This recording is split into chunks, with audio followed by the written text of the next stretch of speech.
Hello सभी ND officers, कैसे हो? एकदम धमाल मचा रहे हो तुम तो यार तैयारी में। मैं तो पहले ही बता चुका हूं कि यूपीएससी को सीट बढ़ानी पड़ेगी भाई, ज्यादा बच्चे लेने पड़ेंगे। इस बार खलबली मचने वाली है। इतने सारे एनडी ऑफिसर्स जो हैं वो एकदम रेडी हैं इस बार के एग्जाम को फोड़ने के लिए। तो हम भी बिल्कुल उनके बैक में खड़े हुए हैं सपोर्ट करके कि वो बिल्कुल गेट के अंदर जाए खड़कवासला के।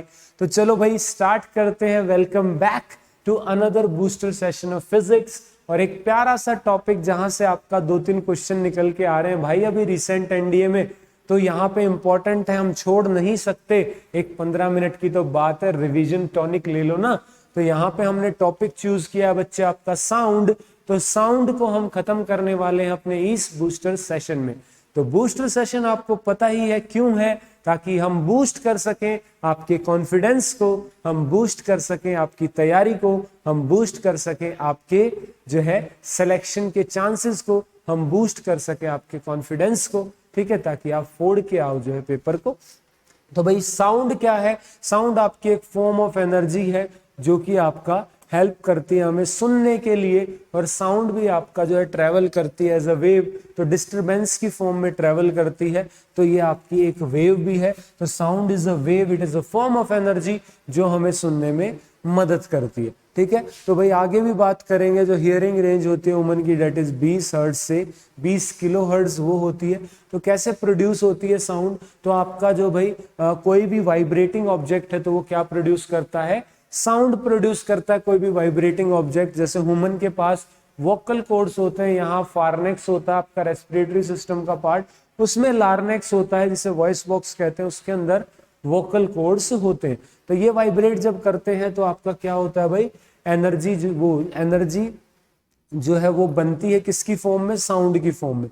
तो वाइब्रेटरी मोशन होता है टू एंड फ्रो मोशन, यानी ऐसे वाइब्रेशन करना, उससे जो आपकी साउंड प्रोड्यूस होती है। तो सबसे पहले चलो वेव्स को समझते हैं। वेव्स क्या है? तो वेव्स आपका एक ये फॉर्म है ट्रांसफर ऑफ एनर्जी का, जिसमें सिर्फ डिस्टरबेंस जो है वो ट्रेवल करता है, एक्चुअल पार्टिकल्स वो ट्रेवल नहीं करते, सिर्फ अपनी मीन पोजीशन या जितना उनको फ्रीडम है उसके अंदर जो है वो वाइब्रेट करते हैं या मूव करते हैं। वेव्स आपकी जो है वो आपकी मैकेनिकल वेव हो सकती है, it can be electromagnetic wave, it can be matter wave, ठीक है। तो यहाँ पे अगर बात करें मैकेनिकल वेव की, यानी ऐसी वेव जिनको पार्टिकल्स चाहिए मीडियम के अंदर टू वाइब्रेट, वो मैकेनिकली जो है आपकी ट्रांसफर करता है एनर्जी एक पार्टिकल से दूसरे पार्टिकल के अंदर।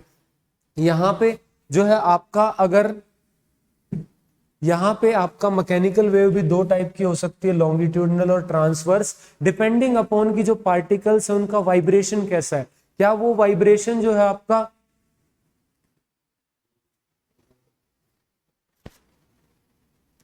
यहाँ पे आपका जो है वाइब्रेशन आपका लॉन्गिट्यूडनल जो है, यानी पार्टिकल्स का वाइब्रेशन आपका अगर इस डायरेक्शन में है कि वेव अगर इस तरफ चल रही है तो उसी तरफ आपका जो है अगर पार्टिकल्स का वाइब्रेशन हो रहा है तो यहाँ पे उसे हम क्या कहेंगे? Longitudinal wave. यानी अगर इस एक्सिस पे वेव चल रही है तो इसी एक्सिस पे पार्टिकल्स का वाइब्रेशन है, यानी parallel to the wave motion अगर आपका वाइब्रेशन है तो लॉन्गिट्यूडनल वेव। साउंड वेव इसी के अंदर आती है। साउंड वेव आपकी मैकेनिकल के अंदर लॉन्गिट्यूडनल वेव का एग्जाम्पल। अभी आगे और बात करेंगे। ट्रांसवर्स वेव के अंदर अगर पार्टिकल्स का मोशन जो है वो परपेंडिकुलर है और जो डायरेक्शन है वेव की वो उसके जो है परपेंडिकुलर नहीं, अगर इस डायरेक्शन में पार्टिकल्स वाइब्रेट कर रहे हैं और डायरेक्शन ऑफ मोशन आगे, जैसे आप एक रस्सी को अप डाउन करते हो वेव ऐसे आगे की तरफ बनते हैं, तो यानी रिपल्स इन वाटर हो गए, एक स्ट्रिंग के अंदर एक वायर के अंदर वेव्स हो गई, वो भी आपका ट्रांसवर्स का एग्जाम्पल है। इलेक्ट्रोमैग्नेटिक वेव में इलेक्ट्रिक फील्ड और मैग्नेटिक फील्ड की वजह से आपका जो है वो चलती है वेव, तो वहां से एनर्जी आती है, ठीक है। मैटर वेव के अंदर मैटर खुद जो है चलता है एज अ वेव की तरह, ठीक है। इस पे डी ब्रोगली वगैरह ने बातें की थी। तो यहाँ पे भी एक वेव के कैरेक्टरिस्टिक जान लो, बहुत ही इंपॉर्टेंट है। जैसे सबसे पहला है एम्पलीट्यूड। एम्पलीट्यूड आपका मैक्सिमम डिस्प्लेसमेंट है एक पार्टिकल का फ्रॉम इट्स मीन पोजीशन, इसकी यूनिट है आपकी मीटर। तो यहाँ पे आपका एक कितना मैक्सिमम जा सकता है मीन पोजीशन से पार्टिकल, वो उसका एम्पलीट्यूड है, यूनिट इसकी मीटर ही होती है, ठीक है। इस तरीके से अगर एक वेव को दिखाया तो ये जो सबसे पीक वाला पॉइंट है ये आपका कितनी दूरी पे। उसके अलावा वेवलेंथ, तो वेवलेंथ होता है आपका सेपरेशन दो पार्टिकल्स के बीच में जो सेम फेज में है, सेम डायरेक्शन में वाइब्रेट कर रहे हैं। जैसे आपने ये वाला पार्टिकल पकड़ लिया, ऊपर जा रहा है, तो अगला सेम पार्टिकल जो ऊपर जा रहा है उसी फेज में, this distance is your wavelength. Lambda से इसको डिनोट करते हैं, ये भी मीटर के अंदर होती है।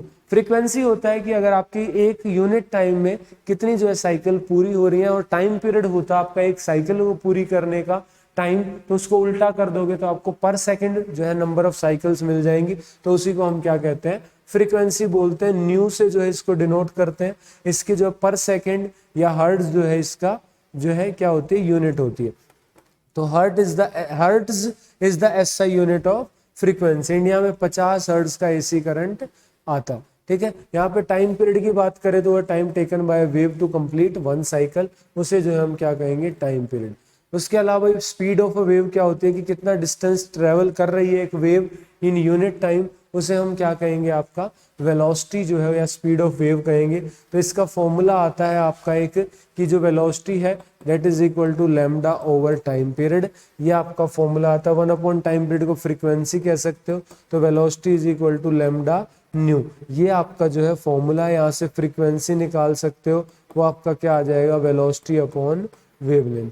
तो यहाँ पे याद रखना है कि आपका frequency is equal to velocity upon wavelength. ये आपका एक अच्छा फॉर्मूला इंपॉर्टेंट, यहाँ से डायरेक्ट भी कई बार क्वेश्चन बन जाता है। अब कौन कौन से फैक्टर्स है जो स्पीड ऑफ साउंड को अफेक्ट करते हैं, ठीक है। और साउंड जो है ऐसे ही वाइब्रेशन से चलती है, तो पार्टिकल्स कहीं पे पास होते हैं, कहीं पे दूर। पास होते हैं उसे रेयरफेक्शन कहते हैं, दूर होते हैं मतलब पास होते हैं कंप्रेशन कहते हैं, दूर होते हैं उसे रेयरफेक्शन कहते हैं। और जब अप डाउन होती है तो ऊपर टॉप पे होगी तो उसे क्रस्ट कहते हैं, नीचे लोएस्ट जो है आपका होगी तो उसे हम क्या कहते हैं, ट्रफ। तो क्रस्ट और ट्रफ बनते हैं ट्रांसवर्स वेव के अंदर, और आपका जो है कंप्रेशन रेयरफेक्शन बनते हैं आपका जो है इसके अंदर लॉन्गिट्यूडनल वेव के अंदर।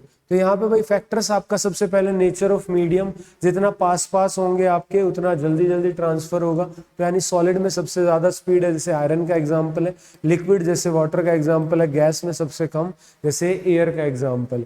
तो इस तरीके से नेचर ऑफ मीडियम पे भी डिपेंड करती है आपकी स्पीड ऑफ साउंड। उसके अलावा टेम्परेचर ऑफ मीडियम, यानी मीडियम का टेम्परेचर क्या है, जितना ज्यादा टेम्परेचर होगा मीडियम का उतना ही ज्यादा पार्टिकल्स के पास एनर्जी होगी, वो उतना ज्यादा वाइब्रेट करेंगी जल्दी जल्दी, और आपका जो है उतनी ही ज्यादा जो है more will be the speed of sound, more the temperature.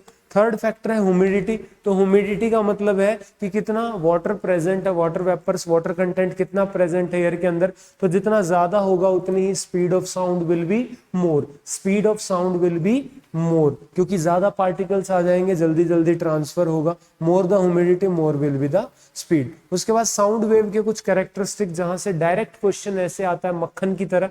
तो सबसे पहला लाउडनेस। तो लाउडनेस जो आपका ये एम्पलीट्यूड पे डिपेंड करता है, पहली बात तो ये डायरेक्ट क्वेश्चन आता है।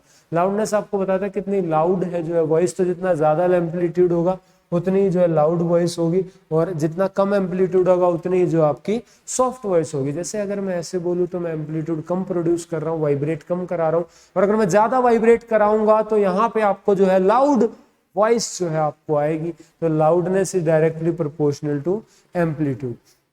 ठीक है भाई, यहाँ पे इंटेंसिटी ऑफ साउंड जो है उसकी यूनिट है आपकी क्या क्या है भाई, डेसिबल है, ठीक है, एसआई यूनिट। उसके अलावा फोन है, बेल है, ये आपकी जो है यूनिट है। और आपको पता है एक डेसिबल में 10 बेल जो है होते हैं, ठीक है। तो यहाँ पे भाई अगर पिच की बात करोगे तो पिच जो है आपकी ये डिपेंड करती है किसके ऊपर, फ्रीक्वेंसी के ऊपर। तो जितनी ज्यादा फ्रीक्वेंसी होगी उतनी हाई पिच की वॉइस जो है आपकी होगी, और जितनी लो पिच होगी उतनी, मतलब जो लो फ्रीक्वेंसी होगी उतनी लो पिच की वॉइस होगी। तो पिच आपकी एक तरीके से श्रिलनेस बताती है, ठीक है। श्रिलनेस के बारे में, कितना तीखापन है आवाज में, उसके बारे में बताती है। तो यानी जनरली जो फीमेल वॉइस है, कैट वॉइस है, वो श्रिल होती है यानी हाई फ्रीक्वेंसी की, और जो आपकी लॉयन की आवाज है, आपकी बॉयज की आवाज है, इंसान मैन की आवाज है, वो आपकी थोड़ी सी होश रहती है, भारी रहती है, क्योंकि उसकी फ्रीक्वेंसी कम होती है। उसके अलावा किसी की अगर फ्रीक्वेंसी भी सेम, एम्पलीट्यूड भी सेम है, तो भी आप दो चीजों में फर्क बता सकते हो। जैसे गिटार पे अगर सेम फ्रीक्वेंसी बजाई जाए और किसी इंस्ट्रूमेंट पे, तो आप बता सकते हो, क्योंकि वहां डिफरेंस आता है क्वालिटी के अंदर, यानी टिम्बर जिसे कहते हैं। तो क्वालिटी या टिम्बर या आपकी सेम पिच और लाउडनेस की आवाज में डिस्टिंग्विश करने के काम आती है। उसके अलावा भाई साउंड आपकी म्यूजिक हो सकती है या फिर नॉइस होगी। म्यूजिक जो है आपको सुनने में जो है आपको मधुर लगे, जैसे आप संगीत सुनते हो या फिर उसकी आवाज सुनते हो, ठीक है, तो कैसी लगती है, म्यूजिक की तरह कानों में जो है म्यूजिक बजने लगा तुम्हारी आवाज सुन के, ऐसे जो है आप बोलते हो। तो यहाँ पे उसके अलावा नॉइज जो अनप्लेजेंट टू हियर में, जैसे मेरी आवाज आपके कान खा रही है, ठीक है, बस ये यार सुनना पड़ रहा है, बस पेपर दे दे तो तब तक सुन ले, 2-4 दिन सुन ले, ठीक है, ताकि जो है उसकी मधुर आवाज सुन पाए, पेपर क्लियर होगा तो भाव भी मिलेगा, इज्जत भी मिलेगी, ठीक है। तो यहाँ पे जो छोड़ के गई उसका बदला भी लेंगे हम। तो यहाँ पे आपका ये नॉइस है जो आपको सुननी पड़ रही है, मजबूरी है। उसके अलावा जैसे ट्रैफिक की आवाज है तो वो भी आपके लिए नॉइस का काम करती है। साउंड अगर सिंगल फ्रीक्वेंसी की है तो उसका टोन बोल सकते हो, मल्टीपल फ्रीक्वेंसी की है तो उसे नोट कह सकते हो। जैसे वो मल्टीपल फ्रीक्वेंसी की साउंड प्रोड्यूस कराते हैं, जैसे नोट वो करते बजाते हैं जो आपके, वो किसके अंदर आता है, नोट के अंदर आता है। उसके बाद वही बात करें, एक टर्म है सोनिक बूम। सोनिक बूम का मतलब है आपका क्या होता है, आपके दो अगर आपकी देखो ये होता है, अगर आपकी जो किसी डिवाइस की, ऑब्जेक्ट की, किसी बॉडी की स्पीड साउंड से ऊपर चली जाए तो वो आपकी सुपरसोनिक है, ठीक है, या फिर आपकी उससे नीचे है, ठीक है। तो यहाँ पे आपकी सुपरसोनिक जब कोई चीज चलती है, यानी जिसकी स्पीड ज्यादा हो साउंड से, तो वो साथ में एक शॉक वेव्स प्रोड्यूस करती है। देखा होगा जब कोई एरोप्लेन वगैरह कुछ पास से चला जाए तो ऐसे आपके शीशे कांप जाते हैं घर के, क्योंकि वो एक शॉक वेव्स प्रोड्यूस करते हैं, जिसे सोनिक बूम कहते हैं, ठीक है। तो ये हाई मतलब एक वाइब्रेशन सी प्रोड्यूस करते हैं, जिसे शॉक वेव से सोनिक बूम कहते हैं। लाइट भाई आपकी कई गुना ज्यादा चलती है, इससे साउंड से पता ही है, नॉर्मली 340 मीटर पर सेकंड ये साउंड की स्पीड है, और लाइट की तो आपको पता है 3 × 10⁸ मीटर पर सेकंड। बहुत ज्यादा डिफरेंस है, लेकिन कम डिस्टेंस पे डिफरेंस जो है वेरिएबल नहीं होता। जैसे मैं बोलता हुआ और दिखाई आपको एक साथ दे रहा हूँ, क्योंकि यहाँ पे ज्यादा आपका वो नहीं है, डिस्टेंस नहीं है। लेकिन यहीं पे अगर हम बात करें, वो बिजली चमकती है तो वहां से आपको थोड़ा गैप दिखने लगता है, आपको चमकती हुई पहले दिखती है, गरजती हुई बाद में। Next is reflection of sound. तो भाई साउंड जो है वो रिफ्लेक्ट करती है, हार्ड सरफेस से टकरा के जो है सेम मीडियम में आ जाती है, जैसे लाइट। तो सेम जो आपका रिफ्लेक्शन ऑफ लाइट है वही रूल्स फॉलो करेगी। तो harder the surface more will the reflection. इसीलिए अगर आपको रिफ्लेक्शन मिनिमाइज करनी है तो सॉफ्ट चीजें जैसे पर्दे वर्दे लगा दिए, ठीक है, उसके बाद कारपेट वगैरह बिछा दिया, ऐसा आपका हॉल्स वगैरह में किया जाता है, जो आप मूवी थिएटर वगैरह देखते हो, ताकि आवाज रिफ्लेक्शन की कम हो, ताकि आपकी क्लैरिटी बढ़े। रिफ्लेक्शन ऑफ साउंड का वैसे भी यूज है, जैसे मेगाफोन में यूज करते हैं, ताकि मल्टीपल रिफ्लेक्शन के बाद लाउड साउंड जो है जाए। कभी लाउड स्पीकर हो गए, बल्ब हॉर्न हो गए, स्टेथोस्कोप के अंदर भी जब हम वो छोटा सा जो है रखते हैं हार्ट के पास या कहीं पे, उसके बाद जो है ये स्टेथोस्कोप के अंदर आपका इस तरीके से जो है ये यहाँ से ये कानों में लगा के जो है हम जो है साउंड को सुनते हैं। तो यहाँ पे आपका मल्टीपल रिफ्लेक्शन के बाद जो है साउंड जो है आपकी जाती है तो बढ़ जाती है, एम्पलीफाई हो जाती है और हमें इजीली समझ में आ जाता है। तो ये रिफ्लेक्शन ऑफ साउंड के जो है यूज है। नेक्स्ट इज एको। अगर हम एक आवाज जो है उसको दोबारा सुन पा रहे हैं, वो जैसे एक बार बोला तो सुन लिया, एक बार टकरा के वापस आके सुन लिया, तो उसे एको बोलते हैं। तो इस बीच में आपका इतना गैप होना चाहिए कि कान जो है वो रीसेट हो जाए। कान को रीसेट होने के लिए 0.1 सेकेंड का टाइम चाहिए। 0.1 सेकेंड में आपकी लगभग साउंड जो है वो 17 जो है कितना आपका 34.4 मीटर की दूरी चल लेती है लगभग। तो यहाँ पे मतलब जाने आने का डिस्टेंस 34.4 है, यानी एक साइड का कितना हो गया 17.2 मीटर हो गया। तो इतने दूर पे आपका जो है एटलीस्ट एक रिफ्लेक्टिंग सरफेस हो तो आपको जो है एको सुनाई देगी, इसीलिए पहाड़ों में जल्दी जो है सुनाई देती है। रेवर्बरेशन होता है कि साउंड जो परसिस्टेंस हो जाए, परसिस्टेंट हो जाए, ठहर जाए due to multiple reflection, sound की मिक्सिंग हो जाए और आपके समझ से बाहर हो जाए, ऐसे मतलब आपको समझ नहीं आ रही, आवाज ठहर सी गई है, बहुत मिक्सिंग हो रही है साउंड की, उसे कहते हैं रेवर्बरेशन।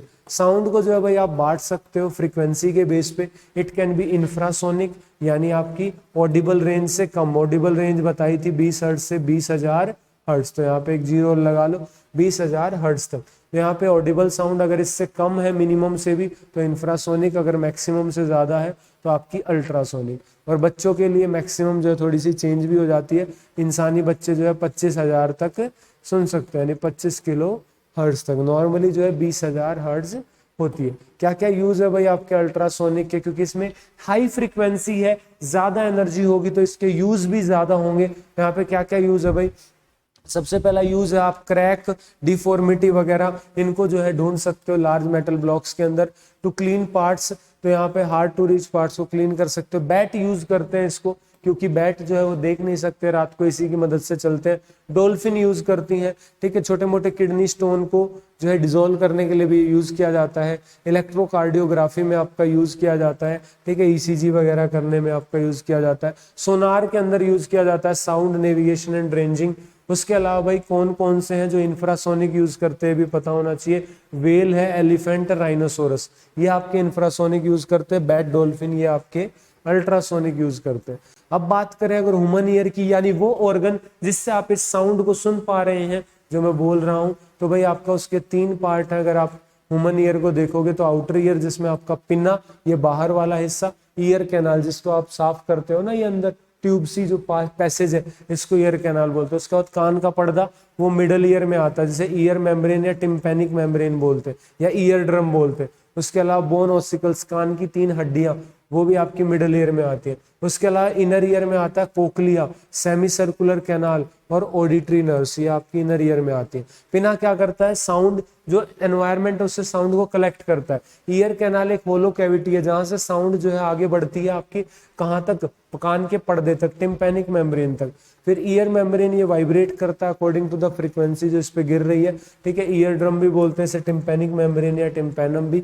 उसके बाद 3 हड्डियां होती है जिसे बोन ऑसिकल्स कहते हैं, जिनका नाम है मैलियस, इनकस और स्टेप्स। मैलियस, इनकस और स्टेप्स ये पुराने नाम है।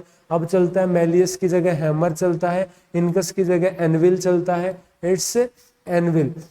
उसके बाद भी स्टेप्स की जगह स्टायरप चलता है। तो स्टेप्स या स्टायरप ये आपकी स्मॉलेस्ट बोन है ह्यूमन बॉडी की, कहाँ पाई जाती है, कान के पर्दे में पाई जाती है। फिर आगे जो है नेक्स्ट कोक्लिया आता है, ये फ्लूइड से भरा रहता है जो साउंड को एनहेंस करता है, ठीक है, with help of semi circular canals. उसके अलावा ऑडिटरी नर्व्स से सिग्नल जो ब्रेन में चला जाता है, इसी बीच जो वाइब्रेशंस है उनको इलेक्ट्रिकल सिग्नल में कन्वर्ट कर देते हैं ताकि ब्रेन जो है उसको डिकोड कर सके अपने अकॉर्डिंग जो प्रीवियस डाटाबेस है उससे। अगर प्रीवियस डाटाबेस नहीं होगा तो दिक्कत आएगी, समझ नहीं आएगा, ब्रेन जो है डिकोड नहीं कर पाएगा। एग्जाम्पल देखना है तो कोई ऐसी लैंग्वेज में सुन लेना जो आपको बिल्कुल नहीं आती, तो आप नहीं समझ पाओगे क्या बोल रहे हैं, ठीक है। तो भाई बाउंड्री जो होती है आउटर ईयर और मिडल ईयर की, वो करता है ईयर ड्रम, और जो मिडल ईयर और इनर ईयर की होती है वो आपका ओवल विंडो नाम का ऑर्गन है, वो करता है, ठीक है। तो इतना आपको कान के बारे में यानी ह्यूमन ईयर के बारे में पता होना चाहिए। तो यहाँ पे भाई अगर आप अपनी तैयारी को जो है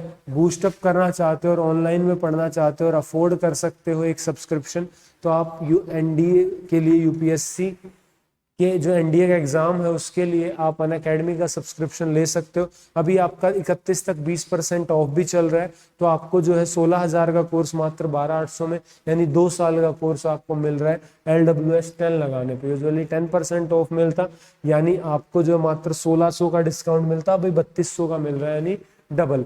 तो आप ले सकते हो LWS 10 लगा के जो है, और आप बूस्ट कर सकते हो, कैन एस योर प्रिपरेशन।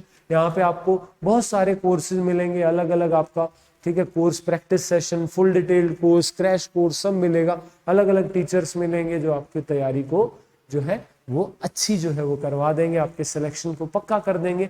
तो यहाँ पे आप LWS 10 लगा के ले सकते हो। जो आपका प्ले स्टोर है वहाँ पे आपको ऐप मिल जाएगा, अगर नहीं इंस्टॉल्ड है तो वहाँ पे आप पहले स्पेशल क्लास लेके देख लो कि आपको जो है सही लग रहा है, तो आप बिल्कुल जो है ले सकते हो। उसके अलावा आपका ये मॉक टेस्ट वगैरह भी आप ले सकते हो, अलग से सिर्फ यही लेना है तो, बाकी वरना पूरा लोगे तो आपको ऐसी चीज़ें मिलेंगी ही। उसके अलावा नोट्स वगैरह हैं वो आपको मिल जाएंगे, अगर प्लस लोगे तो सॉफ्ट कॉपी मिलेगी, अगर आइकॉनिक लोगे तो घर पे भी आ जाएंगे, ठीक है। तो आप इस तरीके से जो है पढ़ सकते हो अनअकैडमी से। स्पेशल क्लास जो कि फ्री ऑफ कॉस्ट है, वहाँ से एक बार पढ़ के देख लो कैसा लगता है आपको, टीचर्स कैसे हैं, कैसे आपकी क्लासेस होती हैं, फिर आप जो है गो बाय कर सकते हो इस कोर्स को अनअकैडमी के, अगर आपको लगता है कि आपके लिए बेनिफिशियल रहेगा तो, ठीक है।